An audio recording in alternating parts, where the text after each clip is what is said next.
تاریخ شاہد ہے، غداری خون میں ہوتی ہے اور نسل در نسل چلتی ہے۔ یاد رہے کہ تاریخ جھوٹ نہیں بولتی۔ قیام پاکستان کے کچھ علاقوں میں عوامی ریفرنڈم کروانے کا فیصلہ کیا گیا، جس میں عوام کی اکثریت نے پاکستان کے ساتھ الحاق کو ترجیح دی۔ بلوچستان میں البتہ گوروں نے یہ اصول اپنانے سے انکار کر دیا، کیونکہ انگریز چاہتا تھا کہ بلوچستان آزاد حیثیت میں قائم رہے تاکہ بر صغیر سے انخلا کے فوری بعد انگریز اپنی گورننس وہاں منتقل کر دے اور پھر وہاں بیٹھ کر بتدریج خطے کا کنٹرول دوبارہ حاصل کر سکے۔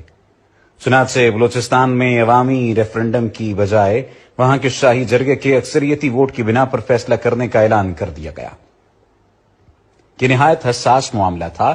اگر شاہی جرگہ الحاق کی پاکستان سے انکار کر دیتا تو پاکستان کی جغرافیائی پوزیشن بہت کمزور ہو جاتی۔ شاہی جرگے کے متعلق جان لیں۔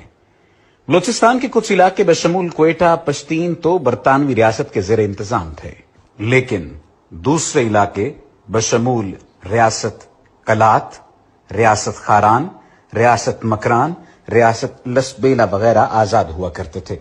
بلوچستان کے معاملات چلانے کے لیے انگریز نے ان علاقوں کے قبائلی سرداروں پر مشتمل ایک جرگہ بنا رکھا تھا، جسے شاہی جرگہ کہا جاتا تھا، جس کا صدر agent to governor general of British India ہوتا تھا اور عام طور پر انگریز کا وفادار سمجھا جاتا تھا۔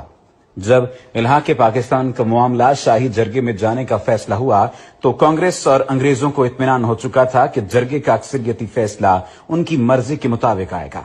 یہ صورتحال چند قبائلی لیڈروں کے لیے قابل قبول نہ تھی، کیونکہ وہ پاکستان کے ساتھ الحاق چاہتے تھے۔ اس وقت کاکڑ قبیلے کے سربراہ نواب محمد خان جوگیزئی آگے بڑھے اور انہوں نے اپنے ہم خیال قبائلی لیڈروں کو ساتھ ملا کر پاکستان کے حق میں مہم شروع کر دی۔ دوسری طرف عبدالصمد اچکزئی ببانگ دوہل کانگریس کی حمایت میں سامنے آ گئے اور قیام پاکستان کی مخالفت کرتے ہوئے لابنگ شروع کر دی۔ نواب جوگیزئی کا ساتھ دینے کے لیے جمالی قبیلے کے میر جعفر خان جمالی آگے آئے اور انہوں نے بھی پاکستان کے حق میں کیمپین شروع کر دی۔ دوسری طرف عبدالصمد اچکزئی نے جرگے کے سرداروں سے کہنا شروع کر دیا کہ اگر پاکستان کے ساتھ نہیں جاتے تو ہندوستان کی حکومت جرگے کو فی الفور 18 کروڑ روپے نقد اور سالانہ 4.5 کروڑ روپے بطور سپورٹ فنڈ دیا کرے گی۔ اتنی پرکشش آفر سن کر بہت سے سرداروں کا فیصلہ ڈگمگا سکتا تھا۔ چنانچہ نواب جوگیزئی اور نواب جمالی نے بھرپور کیمپین شروع کی اور ہر سردار کے پاس جا کر قیام پاکستان کے حق میں ووٹ دینے کی سفارش کرنا شروع کر دی۔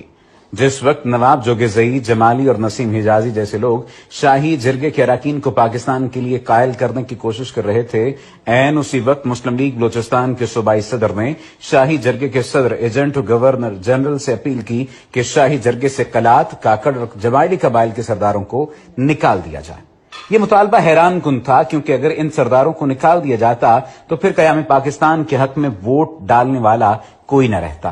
ریفرنڈم کی تاریخ 29 جون کو طے ہوئی تھی اور اس وقت تک نواب جوگیزئی اپنے ساتھ اچھی خاصی حمایت اکٹھی کر چکے تھے، لیکن بلوچستان مسلم لیگ کے صوبائی صدر کی درخواست کا جائزہ لینے کے لیے شاہی جرگہ صدر نے 28 جون کی رات اعلان کر دیا کہ 29 جون کے اعلان میں صرف وائسرائے کا پیغام پڑھ کر سنایا جائے گا اور ووٹ 3 جولائی کو ڈالا جائے گا۔ اس کا مقصد یہ تھا کہ اگلے چند دنوں کے اندر جرگے کی کمپوزیشن تبدیل کی جا سکے۔ نواب جوگیزئی، نسیم حجازی اور جمالی کو سازش کی بھنک پڑ چکی تھی اور وہ اس تمام تر معاملے کو کسی نہ کسی حد تک جان چکے تھے۔ چنانچہ انہوں نے فیصلہ کیا کہ اگلے دن وائسرائے کا پیغام پڑھنے کے فوراً سب قبائلی سردار کھڑے ہو کر پاکستان میں شمولیت کا اعلان کر دیں گے۔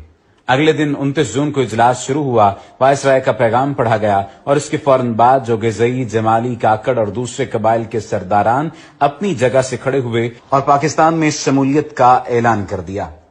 یہ عام بات نہیں تھی۔ 65 کے جرگے میں 40 سے زائد سرداران نے جب یہ اعلان کر دیا تو پھر 3 جولائی کے اجلاس کی اہمیت ختم ہو گئی اور یوں اللہ کی مہربانی سے بلوچستان پاکستان کا حصہ بن گیا۔ جاننا چاہیں گے کہ مسلم لیگ بلوچستان کا صوبائی صدر کون تھا جس نے شاہی جرگے سے پاکستان کے حامی سرداروں کو نکالنے کی سفارش کی؟ اس کا نام قاضی عیسیٰ تھا، جو کہ سپریم کورٹ کے موجودہ جج قاضی فائز عیسیٰ کے والد گرامی تھے۔ جی ہاں، وہی قاضی فائز عیسیٰ کہ جس کے بارے میں کہا جاتا ہے کہ وہ تحریک پاکستان کے فرزند کا بیٹا ہے۔ در حقیقت قاضی عیسیٰ ایک خود پرست اور انا پرست شخص تھا جس نے اپنی ذاتی خواہشات کی وجہ سے پورے بلوچستان کی شمولیت خطرے میں ڈال دی تھی۔ آج اس کے بیٹے نے محض 3 ارب رشوت لے کر ملک کو 500 ارب کا نقصان دیا اور اس سے بڑھ کر ملک کے عدالتی نظام کی ساکھ پر ایسا کالا ٹیکا لگایا جو شاید صدیوں تک مٹ نہ سکے۔ سچ کہتے ہیں غداری خون میں ہوتی ہے۔ اوپر بیان کیے گئے واقعات تاریخ کا حصہ ہیں۔ آخر میں سلام ان بلوچ لیڈرز کو جنہوں نے 1947 میں کروڑوں کی آفرز ٹھکرا کر پاکستان میں شمولیت کا فیصلہ کیا۔ قاضی عیسیٰ ان بلوچ اور پختون لیڈروں کی دھول کے برابر بھی نہیں۔ قیوم نظامی کی کتاب قائد اعظم بحیثیت گورنر جنرل سے اقتباس۔